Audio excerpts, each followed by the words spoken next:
Suns fans, you know what time it is in the PHX. Empire of the Suns. Phoenix Suns. The Empire of the Suns podcast is brought to you by Sonic. Drive to your nearest Sonic location and try their new Choose Any Two for $7 deal for a limited time only. Empire of the Suns.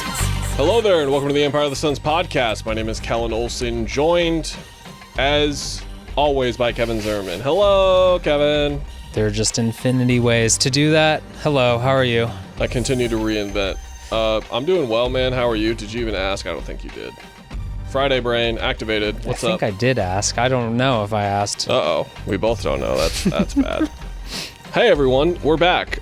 So for, I don't know, how many people would you guess listen to this that aren't on Twitter at all? Aren't active enough on Twitter to see that we posted about our last episode and how it shadow realmed? I don't know. I would guess more than 50%. Yeah. Because we live in our own little Twitter bubble and we think everyone else does, but in reality we don't. So we did podcast a week ago on Friday. We were kind of entirely previewing the preseason because we didn't want to... Our media day episode would have been an hour and a half, 2 hours, like those Western Conference preview ones that we did after the offseason. If we would have touched on the preseason, but we had some technical issues that does not exist anymore. So instead, we will kind of review and preview the preseason in one way with games that happened, which is probably the better way to do it anyway. We had three. Two of them were, I guess all three were narratively eventful. Yeah. I'll put it that way. Mr. Zimmerman.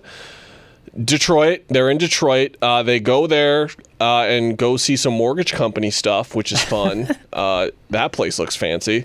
They go see Matt Ishbia's digs and hang out the day after the game. It was like he was ready to buy a basketball team when he built the mortgage company building and made a basketball court there that's big enough for his basketball team. It looked like they ran some version of an open practice, essentially, like the one that they're going to do on Sunday at Footprint Center. But the game was against Monty Williams, and Monty talked a lot pregame about what happened. They won that game 130-126 in overtime. The big three all did play, but they only played in the first half, as did Jusuf Nurkic. They shot 85% from the field in the first half. I looked at the box score at halftime of the next game they played against Denver at home, and I think they had 13 field goals at halftime. They had 17 in the first quarter against Detroit. We'll get into that a bit later. So then they go back home. 2 days later, they play their first home game against Denver, so a rematch of the way the season ended for the Suns. All of the big three are out, so we get to see some new lineups kind of mixed in there. It looks like the way a basketball team would if it was entirely designed around three guys and building functional pieces around them. And then they go to Portland, the first game, quote-unquote, whatever you want to call it, against DeAndre Ayton since the trade for Jusuf Nurkic against Portland. Bradley Beal out due to lower back tightness. I was told by the team that this was precautionary, as you would expect in the preseason. If Brad wakes up with a sore back, hey, let's not run you out there for this meaningless game. The Suns still looked awesome. The first quarter was a little bit sloppy and just a little bit, it was very preseason-y. But then the second quarter, they turned it on for 7 or 8 minutes and went nuts and were up 20 and still got 76 points up in the first half, which is crazy because Durant and Booker both missed shots that they normally make, so they easily could have had 85 or 90 points in that game. We'll get into what everyone wants to talk about, which is how, guess what? The Suns won the DeAndre Ayton trade. It's over. He didn't look good. Jusuf Nurkic looked great, so that's it, everyone. It's over. Sorry, Portland. You lost. Where do you want to start in all of this? Because my main takeaway after the Portland game and so far through 3 games has been how the offenses look. Not that it's surprising, but again, we talk so much in the offseason of wanting to see it on the floor. And even in that Denver game, Watanabe, Gordon, and Allen all on the floor at the same time. You're like, oh my gosh, there's just so much room to move around. And you see it in the Detroit and the Portland games as well. Do you want to start with a specific player, rotation choice, Josh Okogie being the 5th starter right now? Where do you want to go? The world is your oyster, man. Oh, man. I'm not interested in the preseason, how the big three are looking so much. Okay. Yes, when they feel like they're locked in, which, again, were like even last night, they just decided, last, 3 minutes? Yeah, let's just put this team away. And they did that. I'm not surprised by that. I don't know if we should be. It's preseason again. I'm interested in role players and what we've seen. Can we start with... That's the thing. Who do you start with? Do you want to go down a checklist, thumbs up or thumbs down, whether you think they're trending in a good direction right now? Because we could start there. Sure, buddy. Let's do it to it. Let's start with Okogie. I think... Yeah, go most important, least important, kind of keep that in mind as you're going. Okogie. I mean, I think we knew this would be a plus. He doesn't have to perform well in the preseason, but he did. Had a good, 3 for 6 shooting game in the second game. Shooting the 3 ball confidently. But I think we just wrote about this for our 36 Unbothered series. The big thing with him is finding out how he can stay on the court in the playoffs. And I think, if he hits threes, he's fine, obviously. That's the big thing. He did not do that at the end of last season in big moments.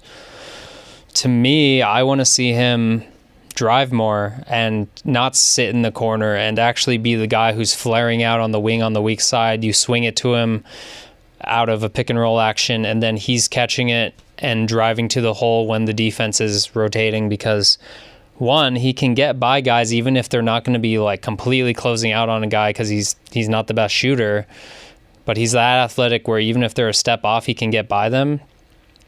But also, like, I know he's not the best passer, but he has enough where I think he's more valuable driving from the weak side on a swing and making a play or just scoring than he is sitting in the corner. And I think that's my biggest thing with him is like, he's got to do that sometimes, but I would rather have him actually have the ball in his hands, so maybe you find him kicking out to KD or Book if he swings it back to where they started the action and all that. So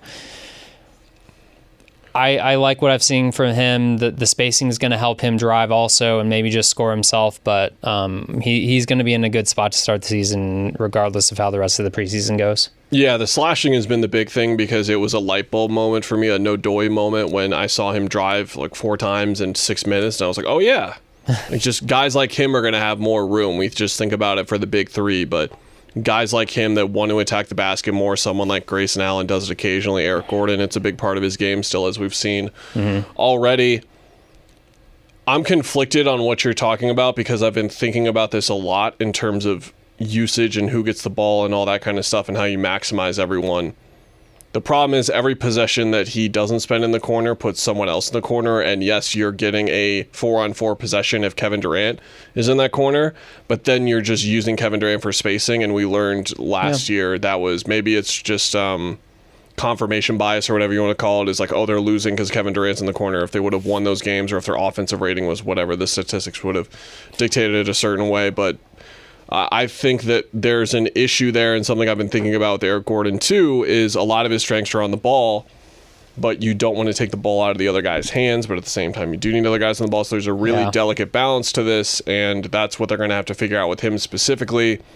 We wrote, we're keeping up with 36 Unbothered, our dearly departed comrade, Eric Ruby, moving on into another world, a new life for him. We're very excited for him. We started the series with him. It was his idea. But we're keeping it going over there. If you haven't seen it, boy, do you have time if you are waiting for a flight or something, because there's now been 25 pieces, 26, ever since there were 36 days until the regular season. We've written a daily post on a certain subject. Josh was the guy today. And something that I wrote about in there and ended it on is I went over how great last year was for him and how many things he does well on the floor. But if he's not shooting the 3 confidently, then he can't play. And then if he's shooting the 3 confidently but missing, he can't play. It's just really simple, and he improved a lot as a shooter last year because the numbers were really bad before that. And I think that he has improved some more since then and is shooting it more confidently at this stage. But especially with how, again, deep, like how many options this team has, he just can't afford to go through those kinds of stretches, especially in the preseason. Like, I don't think Vogel will even wait a game. Like, he'll go. Like, Monty had to see it out because the other options were, and that's where some of the discourse we had back then, you'll remember, everyone's like, why isn't he switching it? Why isn't he like, has to make sure. Yeah. Because that's the best version of the team if that look worked, but it didn't. So then you had to go to the other one that was more offensive minded, and that's like the similar kind of situation this team could find themselves in now. But to return to my who guards Steph Curry on opening night, the best option is either him or Jordan Goodwin or Devin Booker. So one of those three guys probably has to be in the starting lineup. Good thing is Devin Booker does, but do you want him guarding Steph opening night? Probably not, because selfishly I want to see him guard Chris Paul because I don't think Draymond's playing. So Chris is probably starting, and that would mean him and Booker guarding each other, and I would very much enjoy seeing that. And you might think, oh, well, maybe they don't stick Chris on and they hide him somewhere. Chris is guarding. He's going to guard Devin Booker. He would have to. And he might have to. Anyway, Yusuf Nurkic. Thumbs up or down? Where are you at? I'm in the middle. It's been fine. The Portland game, you were mentioning people thought it was like, oh, the trade is won. There were some possessions where Portland did exactly what Phoenix was doing to DeAndre.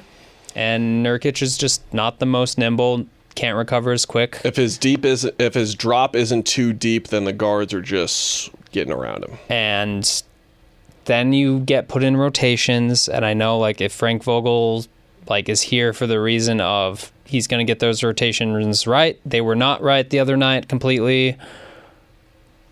It's just asking a lot of everyone else. In some moments when he's getting attacked if you use him certain ways. So it is, but teams build schemes around to make up for players' weaknesses all the time, and that's what he should do. Yeah.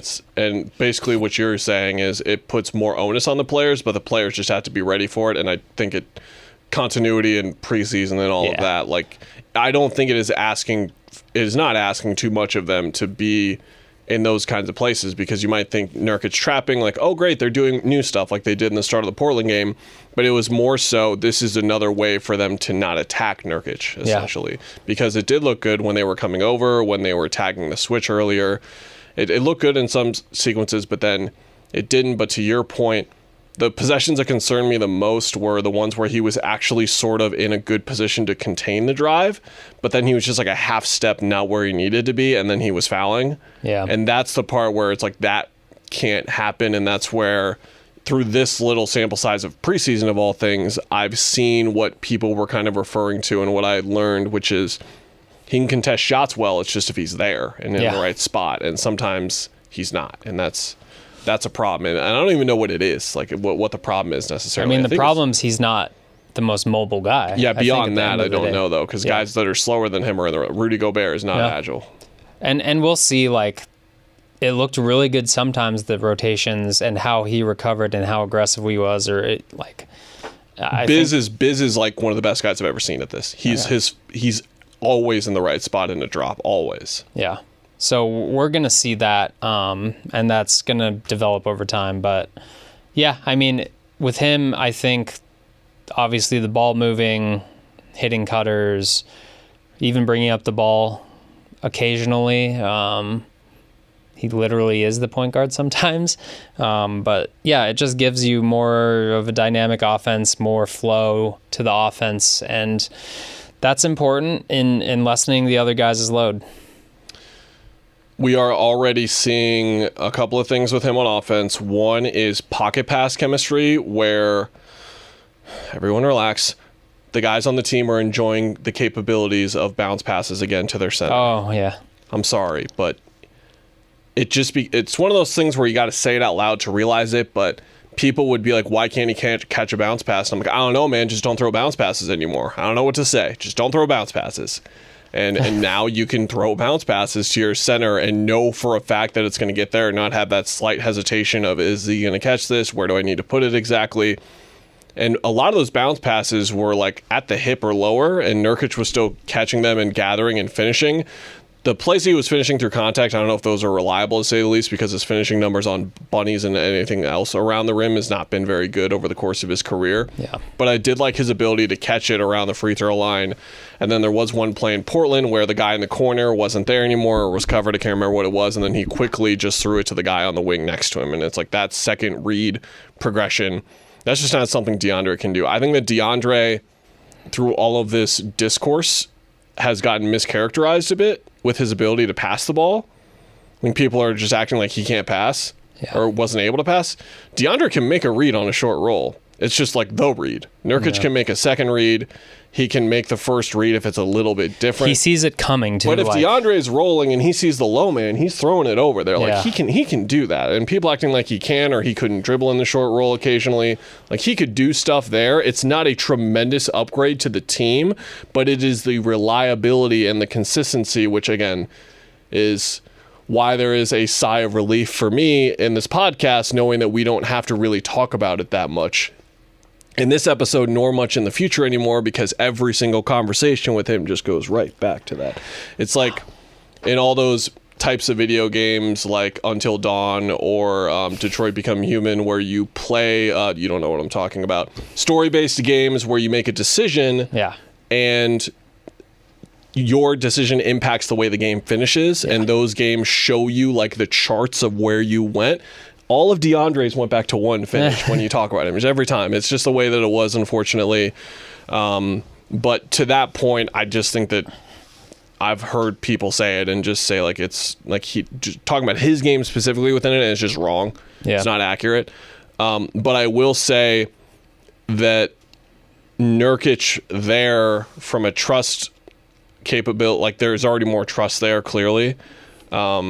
And I do think that the second thing that I saw as well, David pointed out as well, when Katie's in the corner and then Nurkic gets it on the wing, which is usually on the second side, meaning that like some other action has occurred and then they kick it back over there to those two to run a two-man game, whether it's a handoff, backdoor cut, a little pass over the top to like let Kevin float into a midi. There's chemistry there as well. And that's sort of what goes in line with what they mean like a better fit to be or whatever, like playing with guys like Dario and Frank, where it's very easy to play with guys like that because they, one, they know where to be.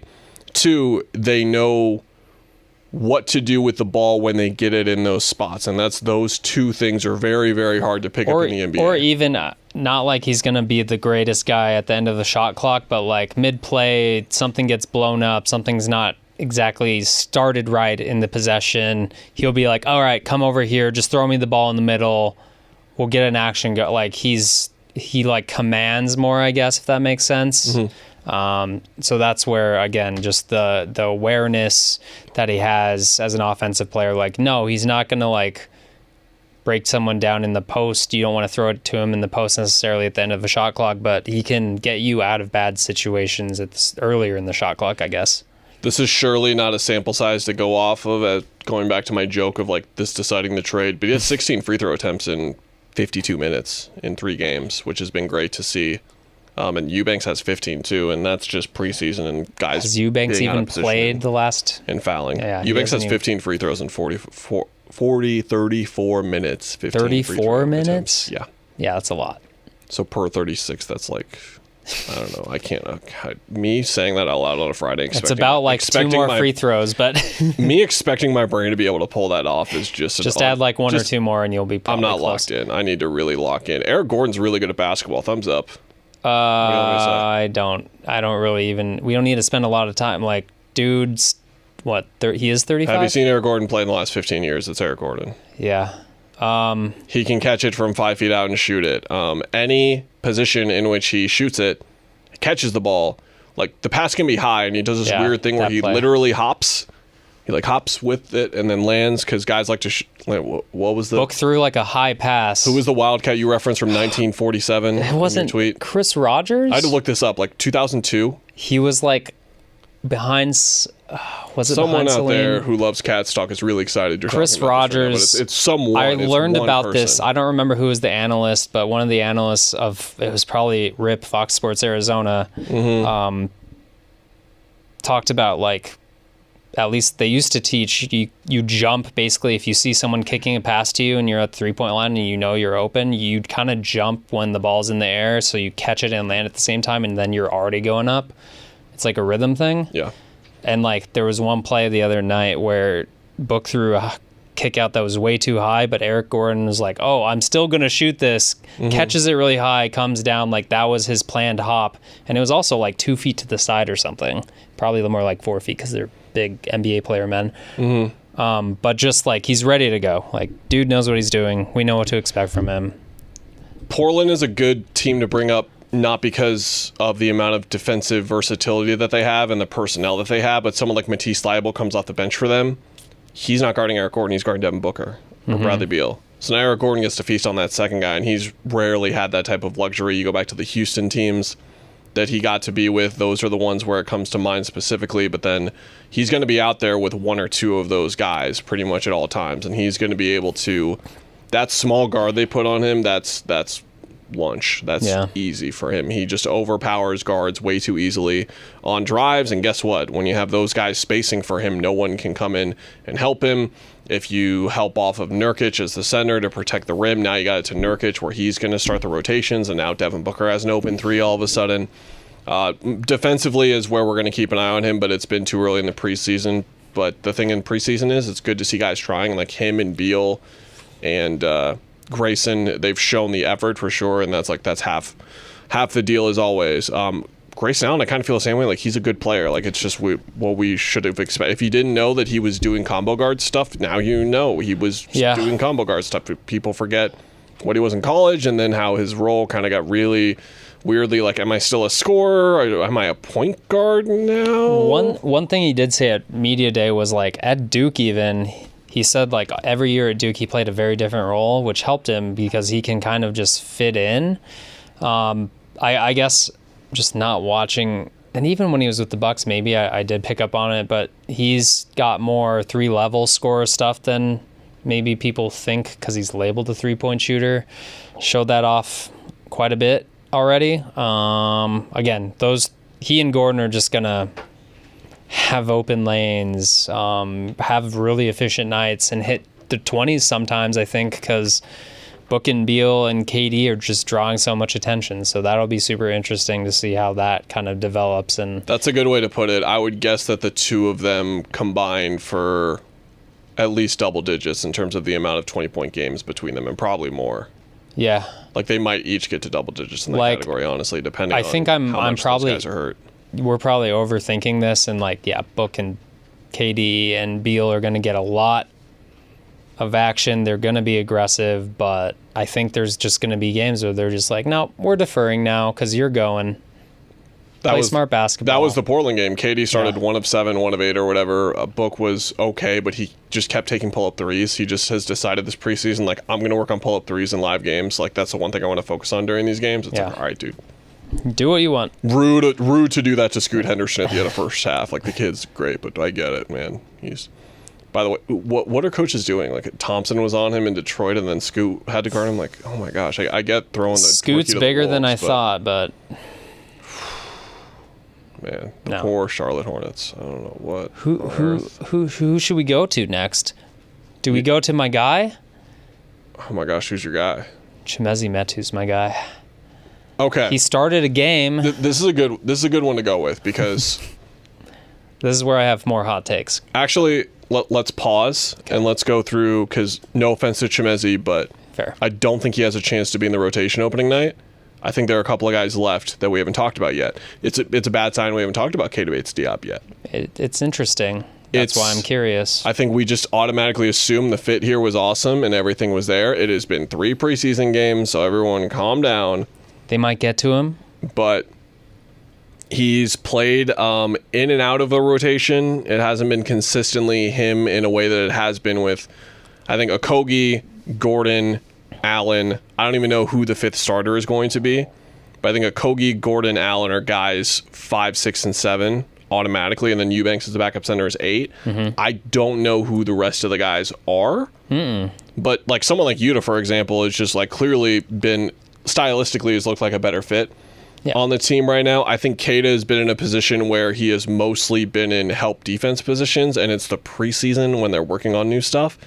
So and guys are still figuring it out. The way that Okogie described it after the after the home game on Tuesday was that instinctually, like he knows the scheme by now. He knows what to do, but instinctually, in that half second where he's like, am I switching this, am I not? Or like the peel, what am I doing exactly?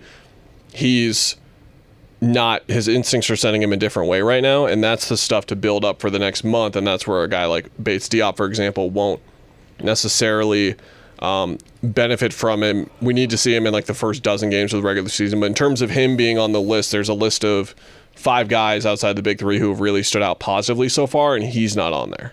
Yeah.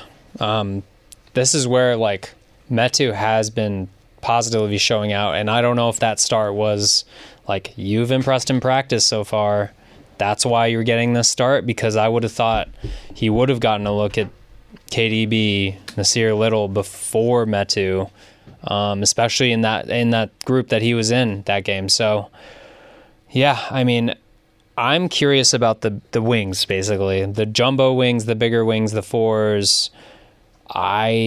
No one's really stood out except Metu, and that's why I brought him up, because it's like, Does Yuta qualify for you? Yuta qualifies for me. He's big enough. Tall enough. That's true. I guess not in that group, because I know he is a 3-4, basically. He's a 3-4, and I already know his game, though. True. You know what I mean?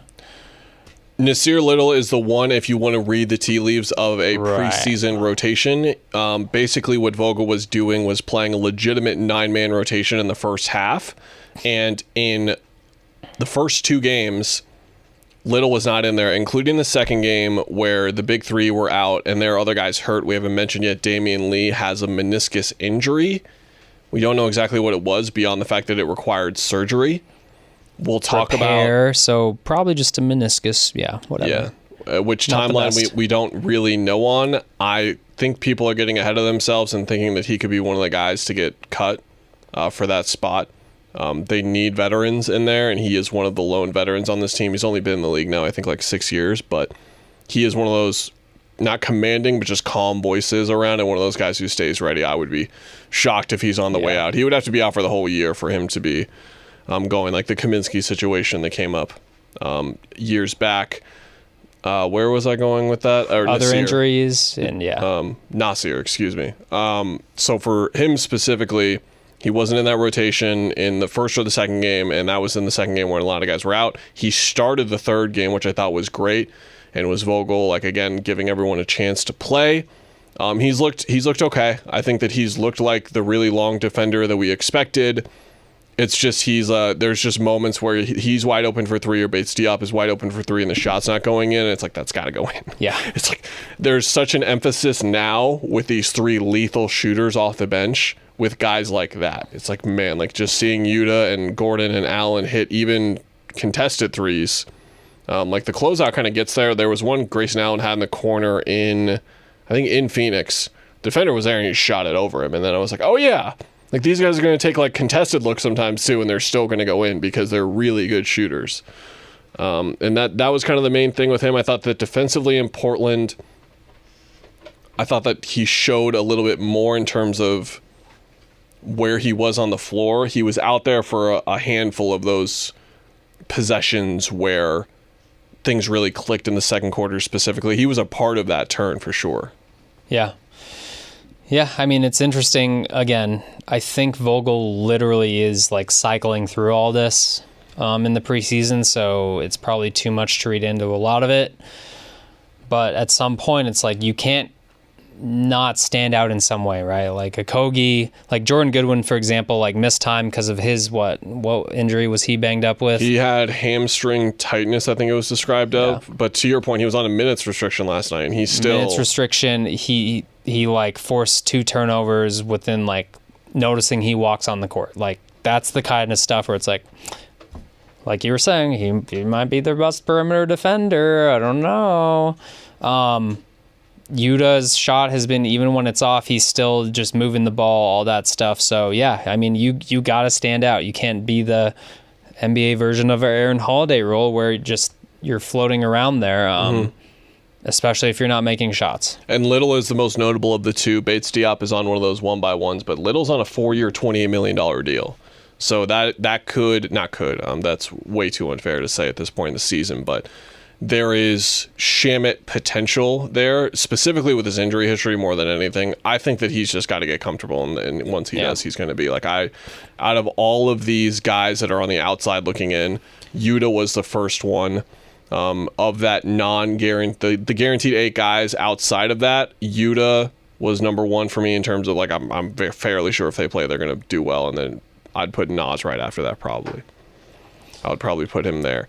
We just touched on Yuta and kind of went around him, but I wrote a piece last week on ArizonaSports.com asking, when I was asking Katie in the scrums about Yuta, and just the way that he put it is what you see on the court. He knows how to play. He knows where to be. He plays very hard. He can really shoot. His off-the-dribble game's a little bit underrated, and he just loves basketball, and you can tell.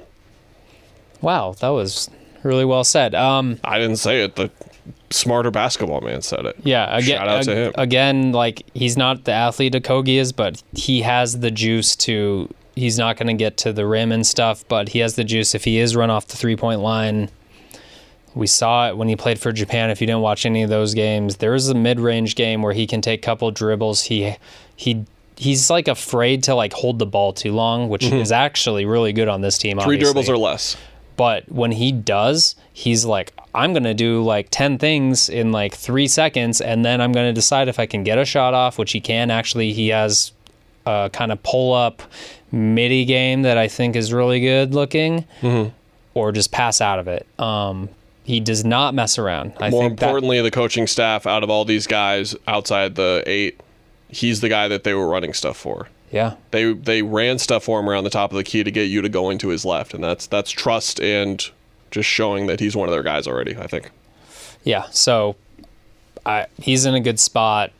I think he's, again, when we talk about Nurk earlier, loving to play with someone, you are going to love playing with a guy who's either going to shoot it and shoot the lights out or get even 3 dribbles in and just move on with his life and not like waste time, get in bad situations, that kind of thing.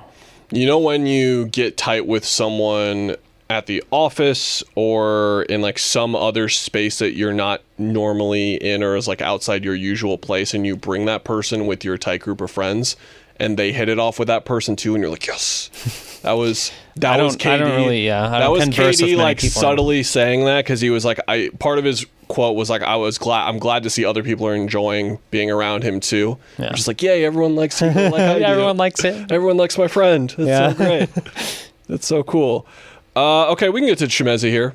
Give me it. So for context, new listeners. Oh yeah. This is like a thing that goes back like 6 years at this point. So if you remember the Chimezie thing with you, that's saying something. I mean, we briefly mentioned he's your boy, but the Aaron Holiday rule, this is like a 10 out of 10 on the Aaron Holiday rule scale. He was your guy at USC where you're like, is this baby Amari? I'm kidding. You weren't saying that, but I just like I saw it too, man. I covered one game at the Pac-12 tournament, and then I went to the locker room, and I like he was a freshman, I think, so he just was very aware and like talked basketball intelligent really well. Guy. I've gotten that already. Yeah, he's intelligent.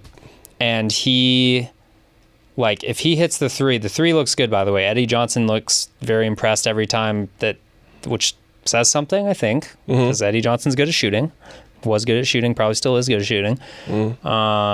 But if you have that good of an athlete who can play 3 to 5, like jumbo 3 maybe, but he can move pretty well, be a physical presence, length again, but also he has enough off the dribble game where it's like he can get you out of bad situations. There's a little mid-range juice, although he probably shouldn't take some of the shots he has in the preseason. That's fine. But there's just like enough there to be like, oh, you can separate yourself, especially if you're hitting that 3. And that's where, for me, again, might be biased because I've been kind of being like, there's something more. He can do better than... And I think it matters that he played for the Kings last year, and like he didn't play a ton, but like he got in there when they had injuries and he played fine. He was trusted enough to do that, and that's where it's like, oh, he learned something from being on like a winning team that had really good offense, and he obviously wasn't the featured dude, but he found a way to like earn trust with Mike Brown. So I think I see that in the preseason, and he's very aware, and he's not forcing it very much, even though I just said like, yeah, there's some mid-range shots, but again, preseason, he's probably sometimes the 3 stars aren't out there all the time. I think Suns fans had no idea he could shoot, just based on people's reactions. Being like, whoa, did they find something in Metu he can shoot? And didn't he shoot like 20-something% though? Like it's more that it is a functionable jump shot, because the first couple of threes that he's been hitting have been in transition where he's stepping into it, and it just looks comfortable and looks like something he's really, really worked at, and it looks like it could be something. But he is in year, I believe, 5 of his NBA career now, year 6, I want to say. 5, yeah, something like that. And we're getting to the point where, like you kind of said that in the Okogie 36 Unbothered story, where it's like it is what it is in some instances. And that's the point where I'm not saying people can't improve later in their shooting, but shooting is going to be a big part of him if he is an NBA rotation player, and it's got to get to that point. Who else? Do we go? Well, the thing that I wanted to say with Metu is defensively, he's in the Nas KBD sphere where I just haven't seen him enough out there. So, Azubuike, to quickly hit on him, when he came in the late first quarter, he was in the wrong spot like multiple times and like not getting to where he needed to be. And that was like a clear like uh-oh thing for me, like it was with Bol Bol, who we'll talk about in a minute. Don't worry, we won't just diminish or rob you guys of the Bol Bol content. We appreciate your interest. With Metu, we just haven't seen him in those spots yet. I haven't noticed him doing things wrong, which is good. But I haven't. It's like, is he a positive helper? That I don't even know exactly where to put it with. The thing I wanted to say offensively is he's had a half dozen possessions where it's an adventure after the first dribble. Yeah. And it's mostly just ended with 2 more dribbles than kicking it out. But that's a Landry Shamet thing, and you cannot do the Landry Shamet thing. You can't take 1 to 3 dribbles into nowhere and then just kill a possession. And he did that a couple of times. It'll be interesting to see how the lanes open up for him or they don't, and it's like a 2 dribble finish at the rim. Is he that kind of guy? I don't know. Yeah. I just personally don't know. And I'm sure the Suns have a much better idea. We can quickly just say Eubanks looks like Eubanks. Yeah. Plays very hard. Just gobbling up rebounds. He will get in a confrontation kerfuffle by game 6 of the regular season probably. He's the one where, like, do we list him as if like... Draymond was playing opening night, there would be something, 100%. Yeah, you just know what you're getting. He's the one, he's like kind of like Eric Gordon, where it's like, maybe I've seen him too much again. Another guy I watched at Oregon State because we were Pac-12 watchers, so maybe we're not as surprised by anything, but yeah. Saban Lee got put in a tough spot. He's played the most minutes of anyone so far in the preseason. Yeah. He had to be the starting point guard when all those guys were out. He would have looked so much better with just one of them next to him. But he was in a point guard spot, and it's great for the Suns to do. Like, throw him out there, see how the point guard stuff does. But Denver was actually... They weren't going 100% on defense by any means, but they were, like, treating it like a serious practice, where it was like, let's get the details down of what we want to do defensively, and I thought that they looked good on that end. It was such a stark difference between them and Detroit, where Monty's starting to build something where this is, like, year 8 for those guys in that program, and it's just like, yep, there, helper We'll there. show up. Switch there. Like, they were just completely on it. I think that he's looked fine. Rim pressure, 16 free throw attempts, that kind of thing. Like, you just need what he brings, and I would be shocked if last year was like a mirage and he isn't someone who could help them in some kind of way. It's almost like they've used it as like, yep, go. You're going to do stuff that makes you uncomfortable. You're going to handle the ball off screen and rolls, and like the offense has looked very different with him. I don't know if that's by design, but he's definitely either showcasing himself or like working on just like putting himself in traditional point guard situations, which I have thought is interesting. Like, he is not doing Yuta Watanabe stuff, if that makes sense. Makes sense. Last 2 guys, think us getting the conversation here where they're the last 2 guys we talk about, the way that they've been playing the rotation, the way that they've been playing when they've been out there. Again, it's like 4th quarter garbage time of preseason games, so I'm really not trying to say that's indicative of them as players much, but again, like you're saying, Jordan Goodwin goes out there last night and instantly it's just like he's a guy. Yeah. Instantly. Didn't have a he's a guy reaction to Keon Johnson, who is still he got drafted 2 years ago. It's like it's just such a weird spot for him. He keeps getting moved around. And then Bol, it is not his 3rd year. It's been a while. He's in year 5 now, and it's time for it to start showing in terms of being in the right spot, where to be, and it seems like a lot is going on in his head whenever he's in situations where there needs to be not a lot going on in his head. You can just see him overthinking, you can see him, and that's year 1, maybe year 2 stuff for anyone in the NBA, and it's year 5 for him now, and like he hits the 3, he blocks the shot at the rim. There was a play that summed up the experience for me with him. And I know people will go like, oh, he blocked a shot on the other end there, but then he does the behind the back turnover in the post, like throwing it directly to a guy. They'll say that's a Bol experience. But for me, in Portland last night, there was a drive at the rim and he was the guy under the rim, and he's Bol. Put your hands up, bub. You got one of the longest wingspans in the league. Just put him up, and he just like strips at the ball like a Morris twin and gets called for a foul. And I saw KBD put his arms up like for half second as like a kind of like whether he, and I don't know if his reaction was like he thought it was all ball or it was more of mine, which is like, dude, if your hands are just up, you should never be stripping for the ball when you're within 10 feet or you're covering anyone who's trying to shoot the ball. Just put your hands up. And it's just one of those things with him where you watch him specifically, and I don't know if committing the developmental resources to him over a year would result in him getting much better to a point where he's in the rotation at a certain point. And I think that's what it's going to take. Again, 3 preseason games, he's in a really rough spot. But to me, it seems obvious that they need to cut 2 guys. It cannot be Azubuike and it cannot be Saban Lee. For those of you that keep suggesting one of those 2 names, doesn't matter. They're separate guys. They're 2 ways. But anyway, I think it's Johnson and I think it's Bull right now, and I think it's pretty obvious. But you and I, again, we weren't really sure of the Bull signing when it happened in the first place. We didn't get it. So I think you and I are both like wait and see here. And it's like they traded, Keon Johnson was in the trade for a reason, perhaps, maybe. So we don't want to go too ahead of ourselves. Ish Wainwright has not played this preseason. He's been in a boot. He's working his way back, but it seems like he's going to miss the rest of the preseason at least. I feel like that's safe to say at this point with what he's been working on after practice that I've seen so far.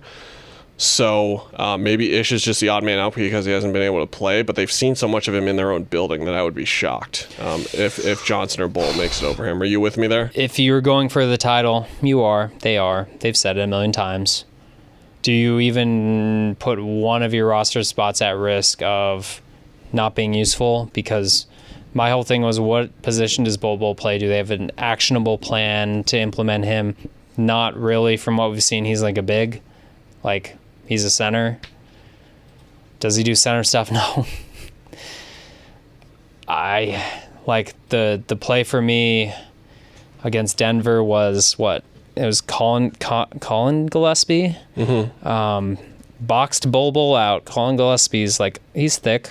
He might be 6 feet. He might be 5'11". Low point guard, boxes him out. Later rumbles into him, gets a fat like. There's just, I don't know what he's good at. Yeah. Like, what else are you supposed to say? What he's good at is his ability to like pull up and take a jump shot at his size. But at a certain point, is that valuable? And how is it valuable on this team? And how is it valuable on any team at this point? I don't know. It's unfortunate because we wrote about him in 2019 when we covered that draft, and we were really excited to talk about him and cover him the whole year, and then he got hurt. But it was like he was so unique and exciting. And it's the same thing here. It's like whenever he gets the ball, you're on the edge of your seat. You're waiting to see what happens. But that's a good thing and a bad thing at this point, unfortunately. Yeah, and I don't even think Johnson's looked terrible. But again, it's like what you have to... Well, if you were in going through evaluating the roster by roles again and like what people do, if you needed the defensive stopper, high athlete guy, but you already have 2. You already have Okogie and Goodwin. And Goodwin's 24, I think. Yeah. Johnson's 21, so it's not like Goodwin is ancient and can't develop. Like Okogie just turned 25. Is there enough off the ball movement? Is there enough on the ball dribbling on offense?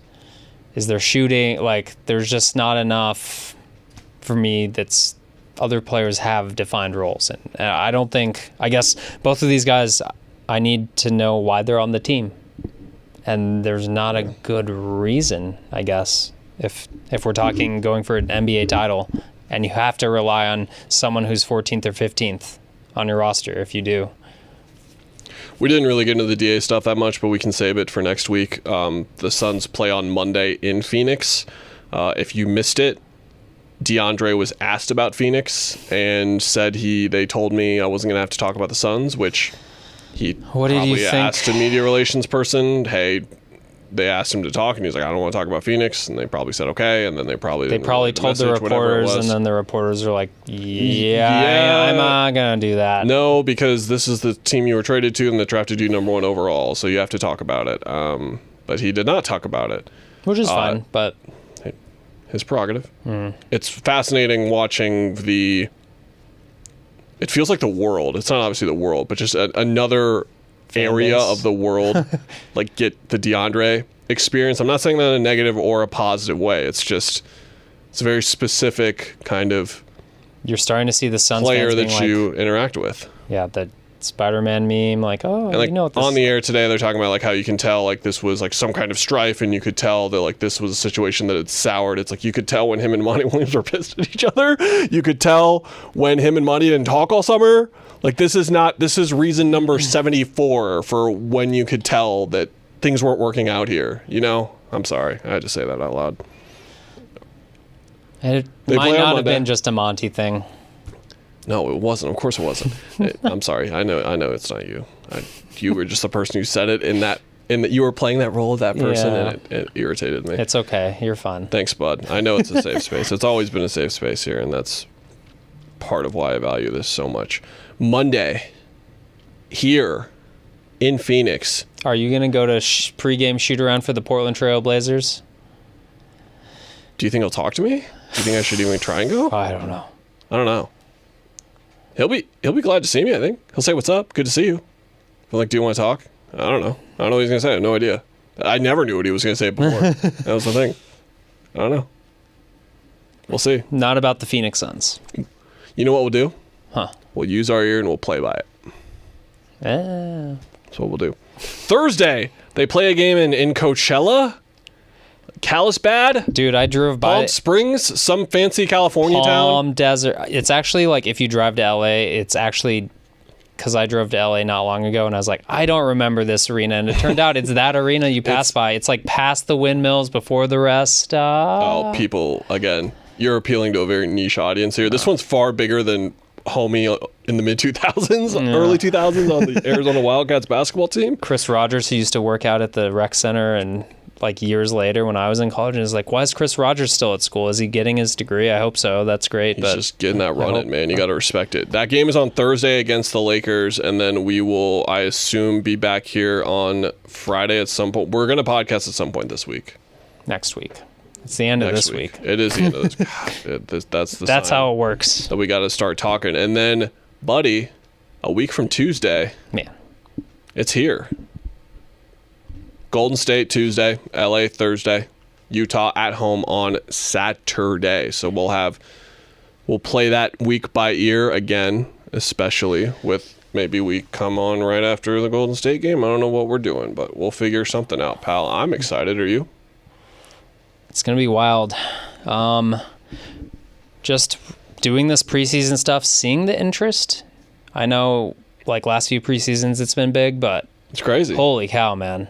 Look, we have The Cardinals are the third biggest team in town during the NFL regular season, and I never thought that would happen ever in this town. and like if D-backs are not playing, I will say, just based on how our website is acting, like Suns preseason stories are very doing numbers, as they say. People are interested. People are reading them. Well, if you're one of those new parties that wasn't reading back when I was breaking down Tyler Ulis and Alan Williams' two-man game, then thank you for joining us. We were very excited Yeah, to we have appreciate you. We hope you. you hang around. We have a video edition of the podcast. Whoa, Jeremy, I should have said at the beginning and not 55 minutes in. I'm Do sorry. they call that burying the lead? In Jeremy this? did a dab, and it was a very good dab on the back You can of do the- dabs now, and they're all good because they're. I'm not dabbing. It's not going to happen. It's on here. video. I only dab in the privacy of my own home.